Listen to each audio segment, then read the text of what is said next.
Ladies and gentlemen, welcome to The Right Time, a Wave Sports and Entertainment original presented by Prize Picks. My name is Bomani Jones. Thanks for listening wherever you get your podcast. Thanks for watching us on YouTube. Subscribe, like, rate us, review us, give us 5 stars. You only give us 4 stars. I'm inclined to believe you are a hater. A little bit later, we're going to talk about some stuff like, hey, Sean, did the Falcons do anything in the draft over the weekend? Anything happen? No comment from me. You won't get a comment out of my voice. Okay. Maybe I'll remember by the time we get around to that. We'll talk about the NFL draft a little bit later. But I have got to say, guys, Sunday afternoon and evening, that was one stupendous day of NBA playoff basketball from top to bottom. I'm going to be honest with you, Sean. I don't even remember what went down on Saturday. I felt like I watched some games, but I can't remember. Like, nothing about Saturday jumps out to me except for the fact that the Lakers must be just trying to rack up more freaking flyer miles. Or like maybe they got a girl in Denver or something that they wanted to go see, because I don't even know why the hell they got back on that plane. I don't know. I feel like if I was LeBron, I'd get it over with a little early. You got movies and commercials to shoot. You might as well get a head start on that.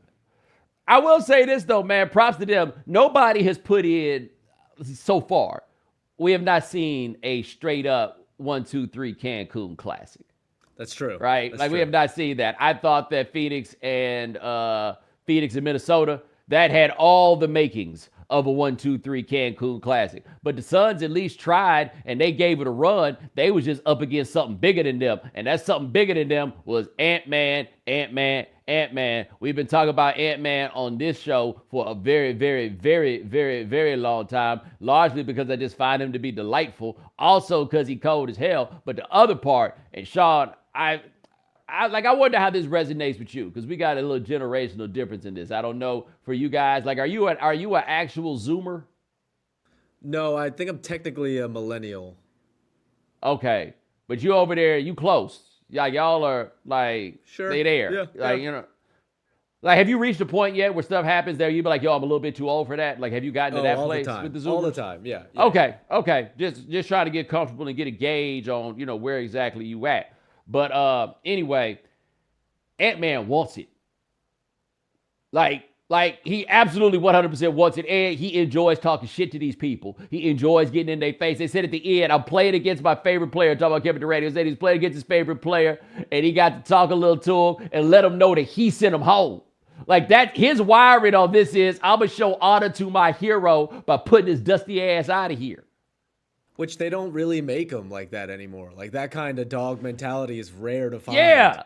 That's what I'm trying to figure out. Like, are there perhaps more of these laying around and we just don't know because they not in the right places or not under the right circumstances? But he was out there. Like, I kind of wish it didn't happen against Phoenix, because Phoenix got a few too many guys who take that in stride. I want to see somebody be mad about it, right? Not because I think they should. Actually, I do think they should be mad about it. This dude was hitting them boys with that thing right there, and they was just a little bit too amused by it. Like, somebody got, that's a big dude. I don't know if you really want to fight him, but somebody got to be a little bothered, a little miffed, one would think, under those circumstances. But I want to throw something out here. I've seen this come up on the internet a lot. And it is, when Anthony Edwards was in the pre-draft process, a question that was asked by a lot of scouts was whether or not he really wanted it. Like, what was his level of motivation? Like, what was his investment in basketball? Right, that was the question they asked about him. And, of course, that looks like a silly question to ask now because he so clearly seems to have it. But it is worth noting that in the pre-draft process, Steve Kerr told the boy that he wasn't working hard enough, and Anthony Edwards took that to heart. Like, who knows how much all those things matter. But on one level, it is, ha, ha, ha, they're so silly. They thought that Anthony Edwards didn't want it. But on the other hand, does this not demonstrate why that question is important? You know what I mean? Like, exactly. Now that you've seen this dude out here and you see how his game is fueled by the fact that he so clearly wants it. Like, do you see why that matters? Why that's something that has to come up, right? Or something that you want to have come up out there. You gotta have somebody out there that just wants to demolish people, that wants to devour folks. He is that guy, and it just so happens that he's that guy with incredible physical skills, but he is and this is not like a technical thing. This isn't about how well he plays for Minnesota, their postseason future. We got plenty of time to talk about this. Sean, just curious, like coming up, who's your favorite player? I grew up idolizing Tracy McGrady. That was my favorite player for a really long time. What was it about him? The way he scores, physicality, aggressiveness, kind of like, you know, I can score on anyone. Similar reasons why I love Carmelo. And, you know, Ant kind of fills that bubble as well. Now, let me ask you this. It's kind of like, there's something about how them kind of players make you feel, right? Yeah, you know what I mean? It's just like, it's like exciting to watch. Yeah, but I think, but the feeling part is important. You know, something I've talked about, especially since we brought the show over here to Wade, that I really wanted to lean in more in the way that I look at all this stuff. Like, we end this because of how we feel, right? And there's something about a dude like Anthony Edwards. That's a dude that becomes somebody's favorite player. It doesn't matter if he's the greatest player of all time. Like I was talking to my man Kravitz on the phone before we were doing this, and he's like, I think Edwards has moved into that top 5. And maybe that's the case, but I feel like he's the type of player where, A, it doesn't matter if he's in the all-the-time top 5 because he's in the big moment top 5. Like Isaiah Thomas, the OG Isaiah Thomas. I don't know if he was a top 5 player that era at 6'1", but he was the top 5 when it mattered, dude. And that's what Edwards has shown himself to be, is a top 5 when it matters dude. But it ain't even about how good he is. It's about how you feel when you watch a dude like that, right? Like when you watch the way he moves when he's got the ball. When you watch, it's coming up to 2 minutes left. Y'all got a 2-point lead, and Kevin Durant's down there, and I forget who else it is, and I'm going to lean and bang on y'all right now in this moment that matters. You know how that feels when you see it. And that's the dude where if I was still 10, 11 years old, that's the poster that you want on the wall. Specifically, that play, that picture, that's the poster. That's what you want to see. That's the reason why, by and large, we get into this in the first place, and we watch these games, and we enjoy these things, right? And look, I know it seems easy to go into it was better when I was young sort of thing, right? And that's not really the place that I try to go to when I talk about this stuff. But I do recognize this, that as we've added more money at more levels to this game, we've changed up the incentives, why it is that people love this and the people who play it and what they are in it for and the types of games that they play and whatever it is, right? Those things have changed. There is something that is very throwback about somebody like Edwards because it looks like he really, really cares, right? And I think that this league, it's interesting because this league has spent decades, or did spend decades, with people continually questioning the work ethics of its players, whether or not anybody cared, And, you know, that was always the rap. It was very racially based, obviously, but that was always the rap on the NBA. Let me tell you something. This doesn't get discussed nearly enough. They beat the allegations on a lot of that stuff. Like a lot of the things that we used to hear about the NBA when we were younger, and people talk about why they didn't watch it and everything else, you don't hear that stuff anymore. You don't hear people going out of their way to talk about how nobody plays defense anymore. You don't hear people talk about how they don't try hard or how they don't care. You don't hear that anymore as a part of the larger discourse on the NBA. However, it's wild because you seem to see fewer dudes who so obviously and clearly want it. And one thing I do recognize now as I've gotten to this age and as I watch and I think more about the way sports goes, what we really want to see above all else is people who want it. That's the most compelling thing. That is the secret sauce that makes this go, is looking out there and knowing that these dudes want it. And with the Ant-Man, we got a dude who want it. And also, bless his heart. Sean, do you have siblings? I'm an only child. Okay. I am the youngest in my family, but I'm youngest by a lot, all right? I can't imagine being the little brother, but also having to be the big brother. And bless the Ant-Man, because look at this. I mean, again, let me just say, tonight he wasn't in foul trouble. Like the first 3 games, the motherfucker just kept fouling. And tonight, I told him, what did I tell you last game? he said, "Yo, can you find a way not to foul him?" I said, "I'm gonna try." Like if you watch the game, every time in the third quarter when we would grow a lead, it's because he's in the game, because they don't have a matchup for him. I'm like, Cat, we're not gonna win game 4 if you foul. I told him yesterday, we're not gonna win game 4 if you keep fouling. You keep fouling.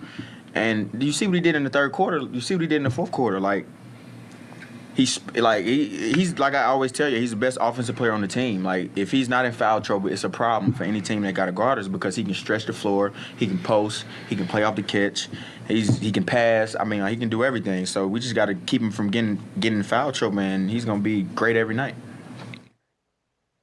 If I told you the guy on the right was 5 years older than the guy on the left, Sean, I'm just saying, you never believe it. I'm not trying to. Not now. Not now. I'm not doing it right now. I'll maybe do it later. Okay, but not now. But he's big brother in this, very clearly. I love the classic older brother move of like, he's clearly shitting on Cat, being like, you got to stop fouling, but brings it back of like, but we can't win without you in the game. You know, you're doing all this great stuff. And I'm just like, wow, he really is the older brother there. Hold on. He told him later in the clip, quote, quit fucking fouling. Like in front of everybody, in front of God and the media and everybody, he told him quit fucking fouling, right? He is Karl Towns' big brother. Karl also, by the way, used two different voices in that same conversation at the table. He's been pretty good this series.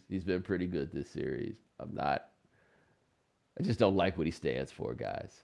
I don't like what he represents. I understand this. I love what Ant-Man represents, and Ant-Man seemed to be bringing him into the place they need to be. Think about this, Sean. They brought Kevin Garnett in there to be Karl Towns' big brother, and I guess that year didn't quite take, but Anthony Edwards came in there. Anthony Edwards be taking questions for him, and what looks more like a big brother than sitting up there with an undershirt out the pack with 2 earrings and a baseball cap while your man's over there like...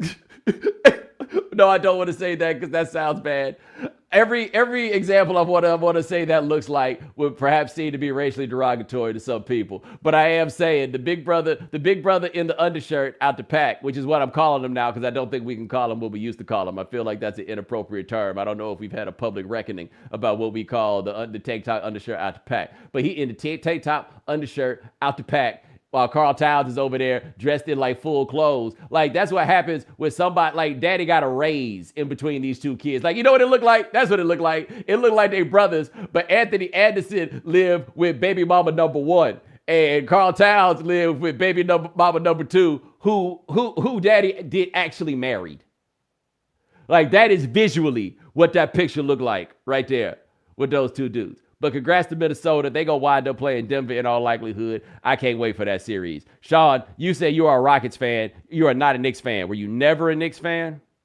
Well, I grew up growing up in Jersey. I had a lot of friends being like, oh, be a Knicks fan, be a Nets fan. I would say I watched more Nets games than Knicks games in the mid-'90s. A lot of Keith Van Horn, Kerry Kittles, Jason Kidd. Yeah. Not the Knicks. Dude, nobody's having more fun right now than Knicks fans. Nobody's having more fun than Knicks fans. It looks like I thought about going to the game in Philadelphia, right? I thought about it, and then I just looked at the prices, and I just didn't want to go, and so I decided to stay. And apparently, the Knicks fans were not going to be dissuaded in any way. They absolutely invaded in Philadelphia. Philly fans were not happy about it. Understandable that they weren't happy about it. They wound up getting beat. Jalen Brunson went for 47, something like that. Wow. It was a great game. It was a fun game. Joel Embiid going out like a sucker in far too many ways, which is a shame because he out there playing like a warrior, but he had to engage in suckerific behavior because I guess they feel like they ain't really got no more answers. I need to explain something to people, though, who don't really understand how this East Coast thing works and how it is that the Knicks fans could take over. And part of it's about the way that the East Coast works, and part of it is just about the way that New York works. Now, Sean, you left this area quite a while ago, right? And so I don't know if he hits you in the same way that he hits me because you weren't making adult decisions, really when you left here, right? But you know how people talk about how high the rent is in Los Angeles? Yep. At different points in my life, I've had the bright idea of maybe doing some bi-coastal living, and I go look at the real estate listings, see what's for sale in LA, right? Can I tell you something, Sean? I be looking at them prices after living in New York for 7 years, and I'm like, yo, this is a steal. Right? Like the prices in your place that you think seem ridiculous and seem absurd, after you live in New York, those prices look like steals. Okay? So when you're a Knicks fan and you look at what the prices are for a game in Madison Square Garden, and then you go look in Philly and you can get like row 15 for $400 a seat, you in Milwaukee or whatever other place it is that I would never live in, you out there like, I could never dream of paying $400 for that. You come live in New York for 6 months, you look at that $400 and you were like, wow, it's like they're just giving tickets away. And that's how it looks to the New Yorker. So I'm looking at who's on the lower bowl. They don't look like lower bowl people. You know what I'm saying? Because you know why? In New York, they not lower bowl people. Because in New York, it might cost you $700 to get into the upper deck. But you can get down there in Philly in them games for like $450. I saw my buddy Nick courtside down there. You can do that. You can do that in Philadelphia when you got a New York mindset about how much stuff costs. And they so happy on top of it. Like I hear people talk about it like, oh, for the Knicks fans, it's worth it because . No, man, we live on a different pay structure. That's just what stuff costs here. Those don't even look like playoff prices. Also, a lot of my friends from New York have now moved to Philly because those prices are much better. So think about how many more New Yorkers now are in Philly. They're like, oh, they're playing in Philly? I'm a Knicks fan still. Yes. Like, that's perfect for me. That train ride is like an hour and a half. Like, it's not hard. Like, it's so easy to make that work, and they just bum rush their spot. And Philly, one of them places where they care way too much. Like, I mean, I'll be honest with you, Sean. I expected it would be a bunch of Knicks fans up there in the fighting seats. They were all over. There's a lot of orange and blue. Yeah. Like, if you show the crowd shots, and, Embiid clearly disappointed, but it's like, what do you want them to do? They were down there in the lower bowl, and they had a bunch of them sections that looked like outtakes from Trading Places. It looked like how y'all like it's Trading Places after they figured out what the scale was. Like, not once they joined forces and decided, like, otherwise, why are you guys standing here in the same place? I can't figure it out. It's crazy seeing the shots in the arena after the game, and Philly fans were like objectively quiet. Like, you would expect if Knicks fans are in your stadium yelling, "Go Knicks," you would want to fight back. But they had no juice, no nothing. Nah, they got punked. They got punked by the Knicks. And look, I'm telling you, man, the Knicks, it's very likely that they're going to go to the conference finals. They're going to be so happy around here if that happens. And I just want to say this thing right fast before we keep this moving. Sean, what I tell people about Paul George is the number one. What I tell people about Paul George, didn't I say it? Didn't I say it? Yeah, that was a great take by you. He's a great number one. He's a great number three. Something about the two. Yeah, and that last game, he was the number one for sure. They need Kawhi Leonard to not be out here trying, right? Like, they need to, like, I don't know how they do it, but at least if Kawhi Leonard plays in the way that he does when he's come back in these games, he messed the party up. Paul George was incredible in Game 4. I mean, in like, that one's probably going 7. That one's been a great one. And I just want to say something right fast to make all the Zoomers mad. Kyrie Irving has been incredible also, and I keep seeing people make the point that Kyrie Irving is the best finisher at the rim that they've ever seen in the NBA. I've even seen older people say that, and I want to make sure that you guys hear me very clearly when I say this, okay? You need to know this. The greatest finisher at the rim in the history of the NBA is Michael Jeffrey Jordan.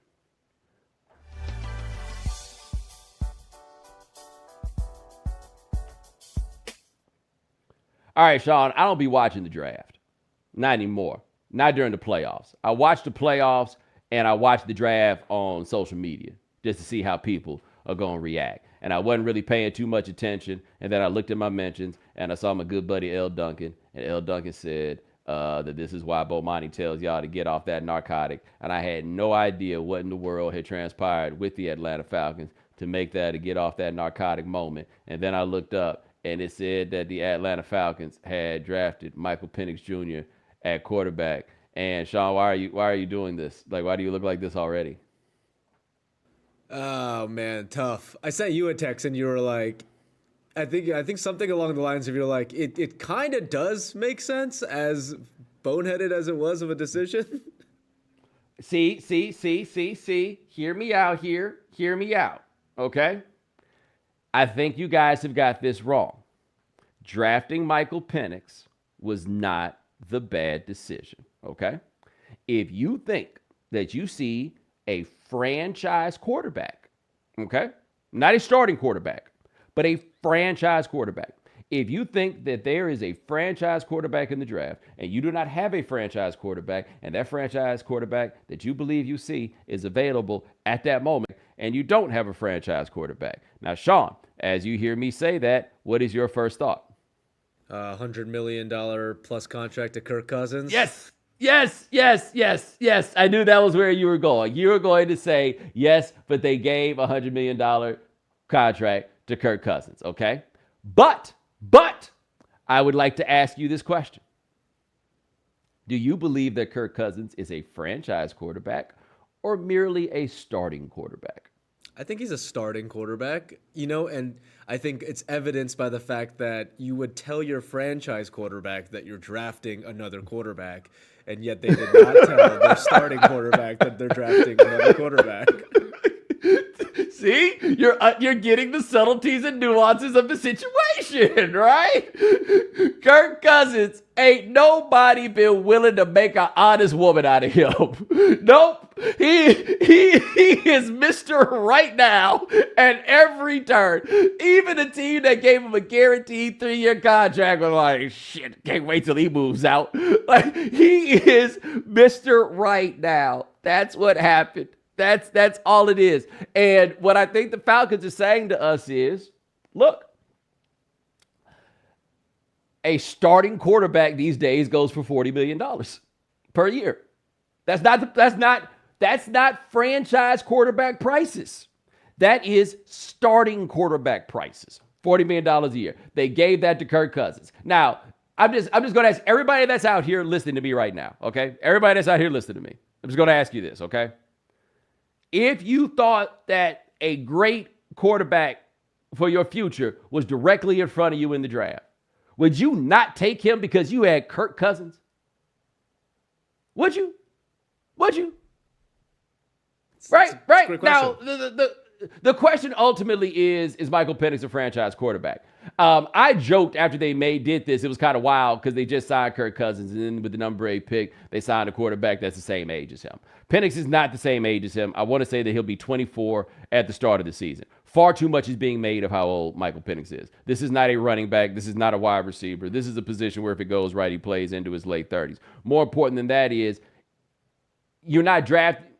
It would be great if you got a quarterback and you got him for 15 years. You're really just hoping for 5 or 6, right? And so if you draft him and 6 years from now, he is your excellent starting quarterback, it doesn't matter that he's 30 years old. You know what I mean? Like, that's just not... This isn't the position where I think you worry about that. If he's only 27 when he finally gets out here to throw a ball, I just don't think that part matters at all because you could reasonably bank on him through 33, 34 years old, okay? So that's not the concern with him. The concern obviously is the Carfax are bad. He's had 4 season-ending injuries. That's not the part that you want. Totally get that. But if the Carfax weren't bad, he's the number 2 pick in the draft, if not the number 1. All right? So they got him. I'm just saying this right now, though, and I've been seeing this, boy, and this is how it works. It's the GM and the coach. Sean, they had Terry Fontenot, black man, Raheem Morris, black man, explaining how they took this big old dude in the sunglasses with his shirt open with a chain to be their quarterback. Oh, brothers, I hope this works out well. I really, really, really do. That visual of the GM talking to Arthur Blank and Arthur with his hands behind his back, just like nodding, trying to understand, was just a scene. Look, it's just anyone but the Falcons, you know? All I'm saying is this, man. I saw Michael Penix sitting on that couch with their shades on, and I'm like, oh, brother, I know what I think's going on here. that was my thought. I could be wrong. I tell you what else I noticed. His girlfriend was sitting next to him, and his mama seemed very comfortable with the fact that his girlfriend was sitting next to him. Can you put the picture up of that big old Nigerian dude from Penn State when he got drafted by the Jets? Olu? I forgot his last name already. But if y'all ain't seen this becomes everybody's favorite thing at the NFL draft. Awkward girlfriend on camera sightings. So he has just been drafted. And you notice that, like, she ain't really... You see what's happening? She's trying to make a move around. She ain't really getting there. It's not happening. It's not happening. All right, mom's responsibility is she taking the inside, but she gonna need to kick out in just a second. They bringing the overload blitz is on the way, and so mom gonna kick out. You see though, she's staying tight. She's staying tight to the inside. All right, there she go. There she goes. She had to kick out. She had to kick out, make that happen. She is not letting this young lady get any closer to her son in this moment than is absolutely necessary. He gets up. He's showing the whole house his new hat. Now mom's right up there. Sean, I saw a tweet about this. They said that this boy got blocking in his DNA. Because mom was not letting the girlfriend, who you can see on the YouTube video, I'm not telling you what she looked like, but I bet you can guess. Oh, you saw she tried to get around at the end, Sean? Like she thought everything is settled down. She thought she was getting through. You know what that was like? That's like when the whistle blows and Kevin Garnett be blocking your shot so you can't see it go in. No buckets, no matter what. I just love how quick No buckets. The mom, like clearly it takes a lot for her to stand up, and she got up quick to get that position. Dude, my thing about this is, like, there's some things that we ain't figured out how to properly talk about on television in these contexts. One of them, for example, is Arizona took a wide receiver whose father is very famous, and we don't really know what to do. Although I did see what ESPN did an interview with him, Sean, and it seems that their strategy is to tweet through it. Just keep it going. I sent you that clip because, now I've understood the assignment of not saying his name and not mentioning it at all. But I sent you that, and I was like, they got this man talking about parenting on ESPN. Dog! But what are we supposed to do? I don't. Hey, look, remember when Trey Wingo used to do the draft and it was just all poverty carols, right? Every other clip, yeah. What would he have done with that one? That's what I'm saying. We don't know what to do. We don't know what to do. And the other thing we don't know what to do with is we don't know what to do with these white girls showing up with their boyfriends at the draft, right? We all see it. We all find it to be a little bit funny. And the way that I know that we all find it to be a little bit funny is they still make funny movies about interracial relationships. Sean, was it Eddie Murphy and Jonah Hill and Julia Louis-Dreyfus? They did like a Guess Who's Coming to Dinner, right? Yeah, it came out recently. I lasted maybe 10 minutes. It was pretty unwatchable. Yeah, but that's what I'm saying. We all understand that, like, it's a little, it's jokes to be had when this white girl shows up, and you can always tell we as black people, when mom is just a little bit annoyed by the fact that this happened, and on top of it, it's going to be on TV. They might not have told all their friends. I've seen that happen in real life before, right? It is hilarious every single time, but you can tell that somebody's mama is not feeling how this went, not feeling it at all. And the other part is it's a girlfriend, right? Like sometimes you can look and you get the vibe, okay, she's been around for a while. Sometimes she just got there. And that's when mom is not feeling this at all. She just got there right before the checks. Oh, no. She saw 2 pancake blocks in the Rose Bowl and was like, yeah. How do I get in there? The problem that the parents have is that you can't explain to somebody that age that this is just probably a girlfriend right now, number one. And number two, this is most important, even if it is just a girlfriend, what you gonna tell her, to stay home? You know what I'm saying? Like if that is your girl, right? Like what you gonna do? You got no solution other than to have her sit next to you on TV and it looking awkward. Sean, did you ever see the Isaiah Wilson clip from the year 2020? I don't remember it. Let me pull it up. Look that up. Look that up right now. Look that up. Now you look it up.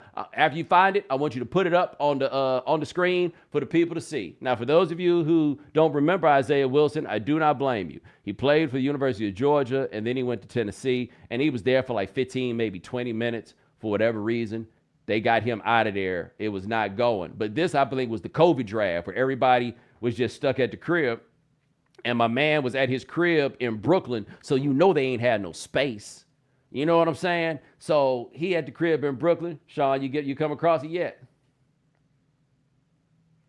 Yeah. Yeah. So he at the crib in Brooklyn. It's tight in there. But look what happened when he got drafted. He just sitting there, overcome by emotion. His queen comes sit on his lap. Yeah, that was a bad angle. His mama had to yank her out of there. Literally put that girl up off of his lap, Sean. Off of his lap. That's that's clearly a linebacker in the family, right? Or some more Yo. of a physical player. Mom had made the decision that this was not going down. That's all I'm saying. This is not going down. And these are things that happen in life. They happen on these screens. And I just wish there was somebody on the screen to say what, like, you remember when Pat McAfee broke the ice on the naysayers? Yeah. You need somebody to do that.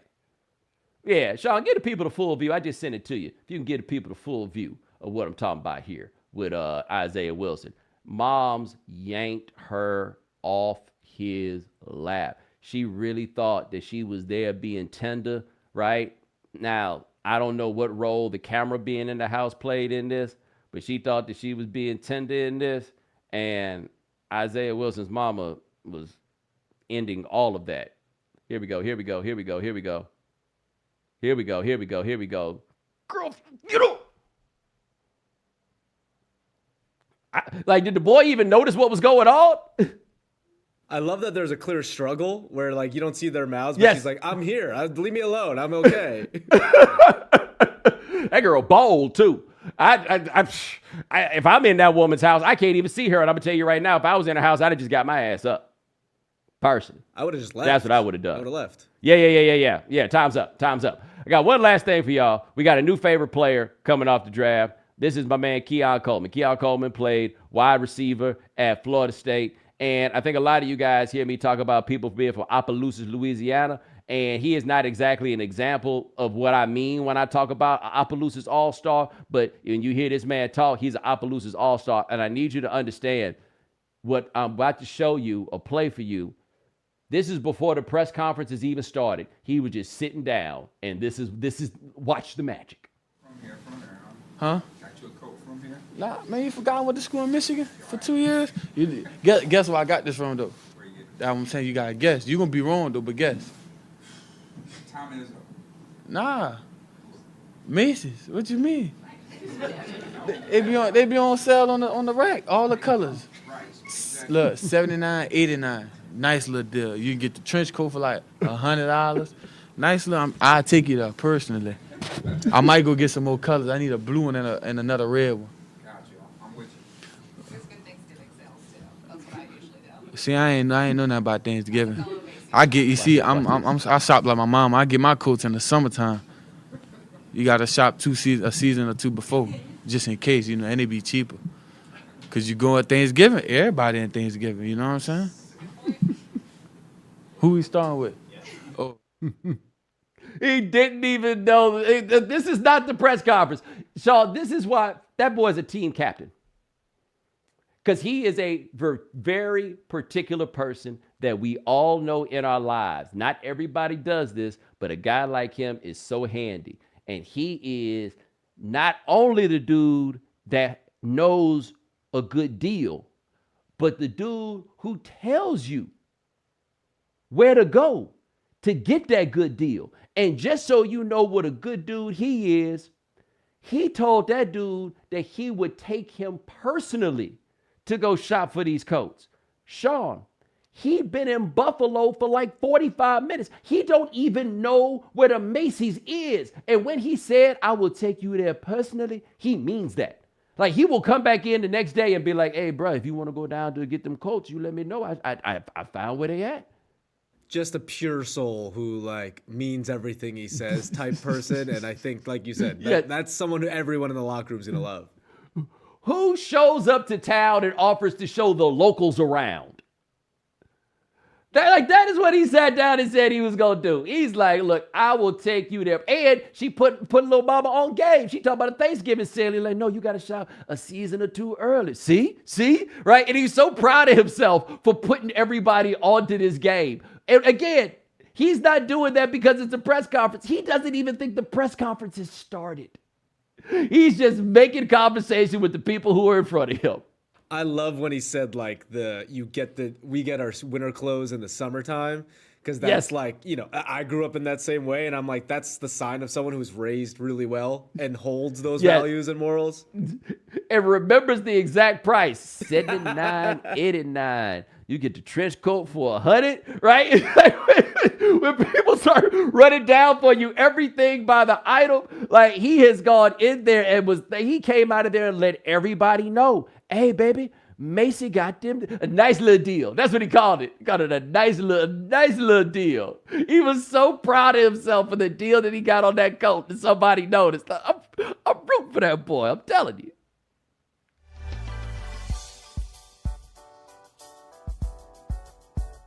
NBA playoff basketball is in full swing, and testing your skills on Prize Picks is the most simple way to get in on the action. You just select 2 or more players, pick more or less on their projected stats, and submit your lineup. You can turn $10 into $1,000 with playoff basketball and hockey entries today on Prize Picks, America's #1 fantasy sports app. And if you stick around for the end of the show, you'll hear picks from producer Sean that could potentially help you win big.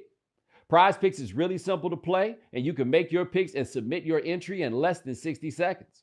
Quick withdrawals, easy gameplay, and an enormous selection of players and stat types are what make Prize Picks the #1 daily fantasy sports app. So make sure you go to prizepicks.com/Bomani and use code Bomani for a first deposit match up to $100. That's prizepicks.com/Bomani. Prize Picks, daily fantasy sports made easy. We know you can't be on top of all the news and information of the day. No need for the social media feeds. We got you. Now, if you haven't heard. All right, Bo, here's our first clip of the day. Have a question? Type it into a search engine and voila, pages of links to original material that answers it. Doing this is now so common that it's easy to forget what an extraordinary accomplishment and resource the web is. In just a few decades, much of human knowledge has been collectively written up and made available to anyone with an internet connection. Instead of having to click through and read various sources, AI systems will summarize them for you. This efficiency may seem great in the short term, but it will be disastrous for the web. One problem will be the reliability of these summaries. Behind the scenes, today's search engines are in a constant arms race with entities who attempt to inject spam, viruses, or simply their hand-picked facts and their favorite conclusions high up in the results. As AI summaries become more popular, these search engine optimizers will turn their energy into manipulating the generated answers, potentially far harder to eradicate. And there's a more fundamental problem. Traditional search engines connect creators to the audience for their work. This connection is fundamentally why writers write, why pundits podcast, why people create in any medium, to connect to a human audience. It is this motivation to connect that fuels the continued building of the web. But AI summarizers do not connect. They synthesize their own answers, treating human-created content as digestible raw material. Eventually, people may stop publishing on the open public web, limiting their work to select audiences, walled off from the content hoovering AIs. Eventually, the great public commons of the web will be gone. This is not inevitable. To avoid it, internet platforms need to recognize that creative human communities are highly valuable resources to cultivate, not merely sources of exploitable raw material. AI developers need to recognize that maintaining the web is in their self-interest. Protecting it and nourishing human creativity and knowledge production is essential for both human and artificial minds. Hey man, ain't nothing more underrated these days than human beings. And the people that are doing the underrating is human beings.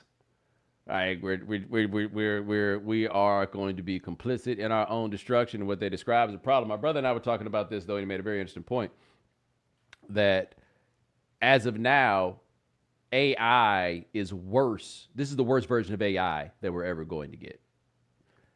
That should be reassuring. but instead it is terrifying. It is terrifying, right? Like, at least on one level, you can look at this and be like, oh, it's just got some bugs, but it'll work itself out and everything will be okay. No.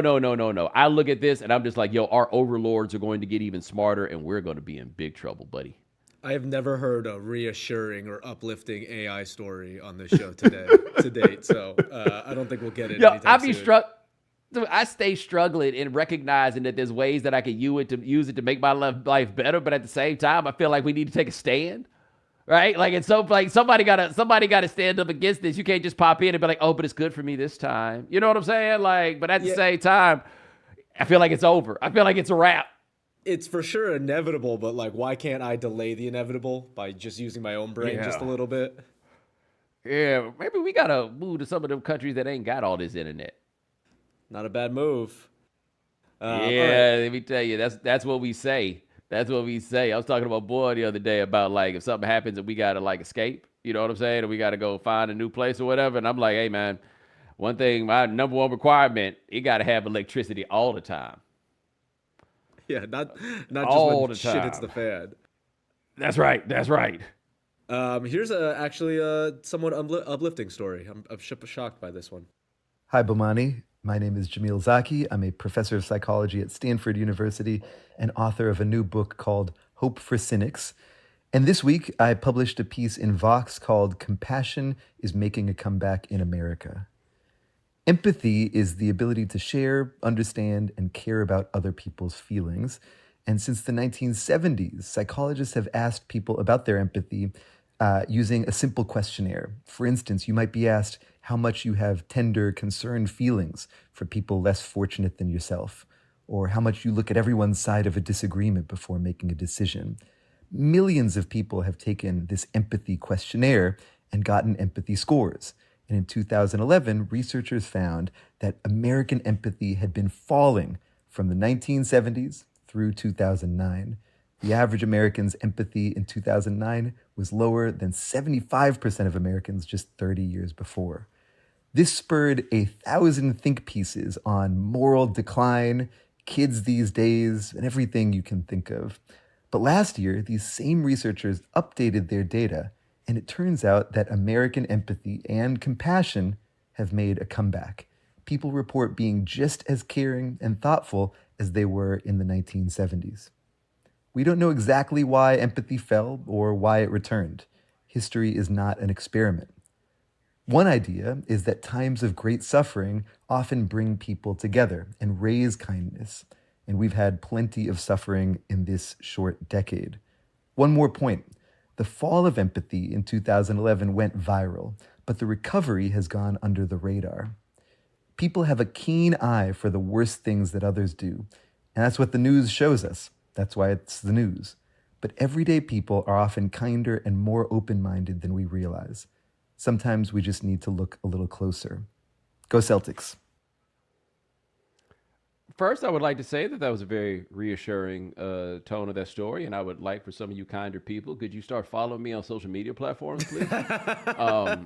It would be really cool if some of you nice people would thin out some of my primary engagement with a lot of humankind right now is not in line with what our man just said. And number two, I don't know how closely people pay attention often when people say their names before they do a story. And I heard my man say that his name was Jamil, and some of you may have seen what happened to my face, and I'm not going to take the joy away from anybody. Go ahead and Google up Jamil Zaki. I didn't see it coming, Sean. I did not see it coming. You tell me Jamil's a fan of the show, so he understands what's going on here. Yeah, I think he's aware, and I think, the Celtics line he threw at the end, it makes it all make sense. Yes. No, I told you the other day I met a white Cornelius, huh?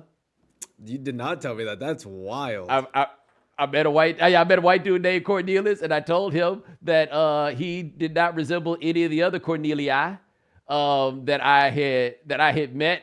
I came across a Marcus something somewhere. I was doing something, and I came across some white Marcus. Unlike the Markai that I had come across before, but no, the Cornelius was a stunner. I think I asked him if his brother's name was Marcus. Yeah, I need to know what his family does, like what his parents do that they thought Cornelius. Just hey, look, man, because we still cranking out the occasion. Like there are still Cornelii coming off the line, right? We still get some of those. But shout out to you, Jamil. Appreciate you. Who we got next? This is a story you actually suggested, and it is wild. I'm Justin Fenton, and I'm a reporter with the Baltimore Banner, a new nonprofit news site. This week, my colleague Kristen Griffith and I reported on a major development in a case that rocked a suburban community here earlier this year. It started in January when a recording went viral that purportedly depicted the principal at Pikesville High School making racist and other insensitive remarks, such as saying, quote, "Ungrateful black kids can't test their way out of a paper bag," and questioning how hard it is to get those students to meet grade level expectations. The school was flooded with angry phone calls, demands that the principal resign, along with other vitriol on social media. Officials denounced the comments. But others stuck up for the principal, and through a union rep, he denied making such comments and suggested it could have been created through artificial intelligence. Though many seemed skeptical, Kristen and reporter Liz Bowie later talked to experts who said, yes, it did seem AI generated. On Thursday, police leveled criminal charges against the school's athletic director at the time, Dazon Darien. They said they uncovered information showing Darien had been accessing AI tools and that the clip originated from an email account that they connected to him. The reason?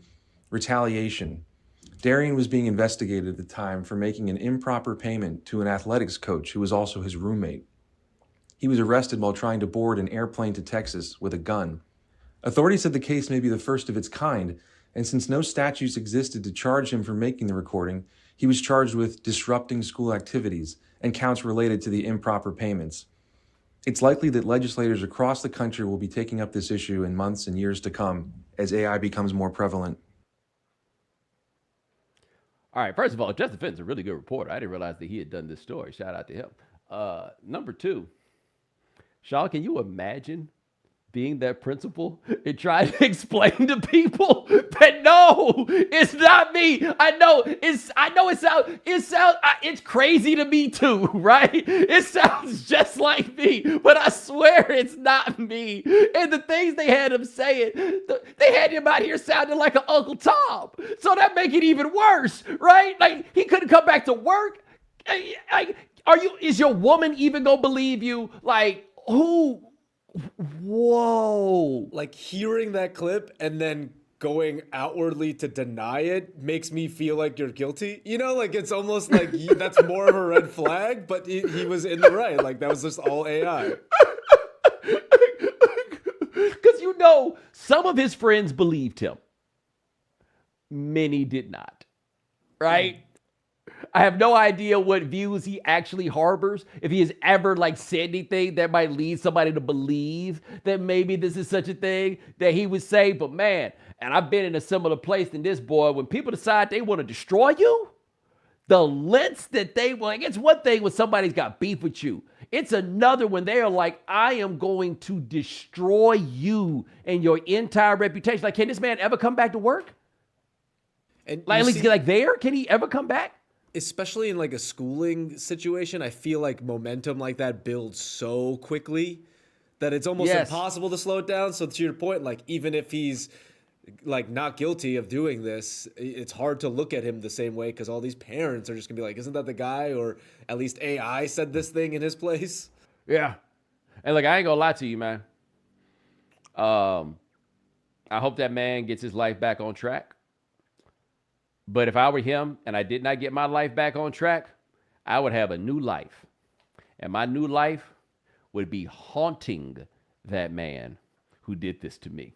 I would turn into Stevie Nicks. I would be staring into your soul if I ain't got no job, you ain't never gonna have no job. If he go to jail, I'll be like Fred Goldman. I'm gonna be at every parole hearing, whatever it is for me. I'm gonna make sure that your life is a living.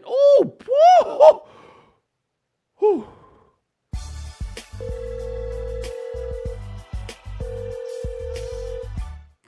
All right, a classic voicemail prompt, the moment where you decide to quit football. We got 3 good ones here.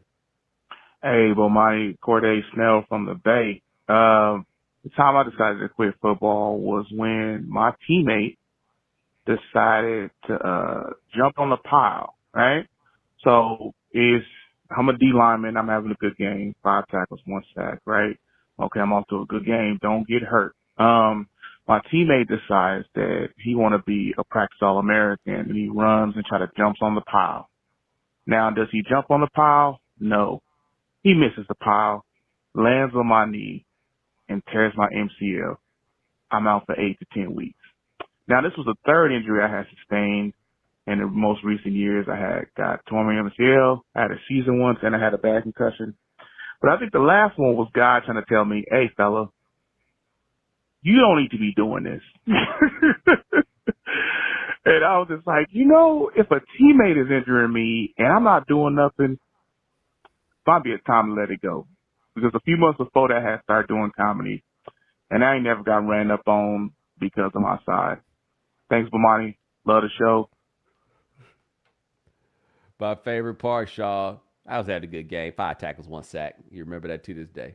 To this day. I wonder if the game was ever 2 tackles and a sack. And then gradually, like as the story has grown, he going to tell the story in about 10 years. But like, bro, you got to understand, man. 10 tackles, a sack, and a forced fumble. And it hit me in the hands, but I dropped it. I had a pick. It was looking, I saw the goal line before I saw the ball in. You know what I'm saying? Yeah, those stats are definitely going to just bounce up, and the injury's going to get even worse, I had to get helicoptered off the field. My bone was sticking out the back of my knee. Even to this day, I feel it a little bit. I ripped my jeans, putting them on. All right, here's the next one. Hey, Bo. Hey, Sean. My name's Charles. I'm in Minneapolis. Time I quit football, I remember it distinctly. High school, my senior year, I played defensive end. I was getting around the left tackle, flushed the quarterback out the pocket, so I'm chasing him. At that moment, I'm knocked out cold. I don't know what happened. What I found out later was that their 5'3", 250-pound fullback had put the crown of his helmet underneath my chin. And since I'm looking at the quarterback and I'm 6'2", I never even saw him in front of me. So I'm knocked out cold, and I promise you this is how I remember it now. At that moment, I remember looking down at somebody who's laying on his back, and he's moving his legs side to side. And I thought to myself, dang, that dude needs some help. And right as I said that, I started to float into this person. And then I was looking down and realizing that it was my legs. So even now, that's still how I see that moment. So I ended up, they did the little 2-finger test. I got back in the game later, but that was the day I decided that I was going to go ahead and play or join the track and field team in college. So that's my story. Sean, IJob ran that man up out the paint. He said 5'3", and I gasped. His story worked the opposite way. That man keep getting shorter with every retelling. And that dude, because how tall are you, right? So that dude was 5'9" when the story first got told. By the time it's all gonna be said and done, it's next thing I know, Cardi B just went down and came up and bow, took me out. This guy who was 4'11", 360 pounds took me out. All right, here's our last one. Hey, Bomani, this is David from Southwest Missouri. I'm going to tell you about when football was done with me. My story's a little bit different. I hope it's worth your time.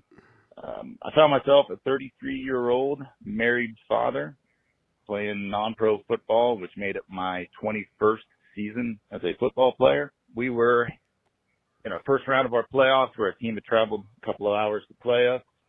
I was playing Sam linebacker early in the game. We had them 3rd and short and called our goal line defense, which puts almost everyone on the line of scrimmage shooting the gap. Unfortunately, they came out in 4 wide shotgun, so we had to make adjustments on the fly. I ended up in a mic spot, trying to get everyone else lined up. Noticed the A-gap was wide open and told the defensive tackle get in the move from the B-gap to the A-gap. Had to turn my attention elsewhere to make sure everyone else was lined up, and then the ball was snapped. At that point, I looked up and saw the quarterback coming straight to that empty A-gap that had not been filled, bearing down on me. I had about 2 steps to put myself in the front of the quarterback before impact. Now, at this point, I need to tell you about that level of football, because you're dealing with adults with real jobs and real lives. Sometimes not everyone makes it to the game, and that team had not brought their regular quarterback that day. The man playing quarterback was wearing number 52 and was apparently a backup O-lineman who had about 40 pounds on my 5'11", 220-pound frame. I don't remember the impact, but I remember getting up off the ground and walking back towards the huddle, actively trying to regain control of my eyeballs and failing miserably. Didn't miss a play until they pulled the starters in the fourth quarter because we were up by enough. This moment confirmed to me that my football career would be coming to an end very soon. I finished the season undefeated, won the league championship, and I was done with that. A couple of notes at the end. My parents were there to see me play for the first time in several years, and they also had a professional video team on the field who used the clip of me getting absolutely rocked in promotional videos for years afterwards. Thanks, Bomani. Love the show. Number 52. That man is a storytelling expert. Like, he should teach. Oh, ladies and gentlemen, hold on. My fault. I forgot. Sean, prize picks for the people. Yes, I do have some prize picks. Playoffs are back, obviously. Thank you to prize picks. We got LeBron James in a potential final game for the Lakers, 26.5 points. I'll take more. I don't see a world where LeBron goes out sad in his potential last game for the purple and gold. In that same game, Austin Reeves, 3.5 rebounds. I'll take more. He's averaged about 4.5 this season and is doing pretty well on the rebounding case for the playoffs. Anthony Davis, 11.5 rebounds. If there's one thing Anthony Davis is going to do in a potential closeout game, it's going to get boards. I don't know about the scoring. I don't know about anything else. But Jaylen Brown is the final one, 31.5 points, rebounds, and assists. He's averaging about 25 in the playoffs. So this seems like a great bet. And hopefully you guys can all win a decent chunk of change. Sean, something happened that made you feel the need to justify your overs? It was Prize Picks wanting this segment to be a little longer. And so here I am giving my, giving my okay, that's my all details, good. my That's facts. all good. I was afraid that you felt like you needed to explain yourself to these people, and I didn't. I wanted you to understand that I didn't think you needed to do that. And then halfway through me asking, I was like, you know what? I bet Prize Picks said that. And shout out to Prize Picks, but the audience obviously knows why I pick more anyway. So there's no one I really need to explain this to, but it's fun to add a little more fluff to the segment.